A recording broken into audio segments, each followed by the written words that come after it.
Ko'cha tozalovchi kiyimi desa ham bo'ladi, to'g'rimi? Shunaqa, ha. Shu kiyimni kiyib turib, Obodonlashtirish obrazini yetganman.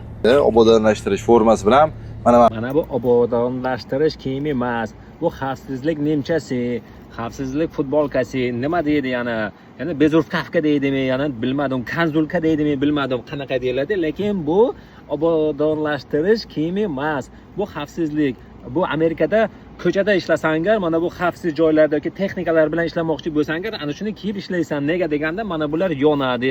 Qorinda va salqin joyda tursang, salqin joyda, soya joyda tursang yoki qorong'uda mana bular yonadi. Bu esa bu rang ko'zga srazu tashlanadi. Birdaniga shunday tashlanadi. Bunda ko'ki bor, yana qizili bor, yana pushti rangi bor.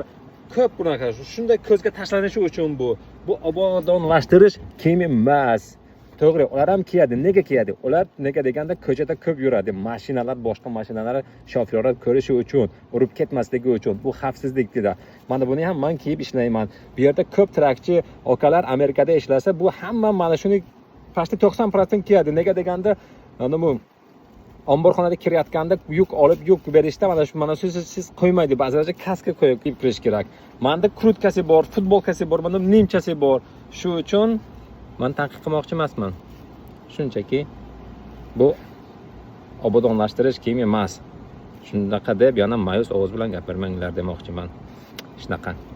Boring, men ko'cha tozalovchi emasman, men kiymayman buni.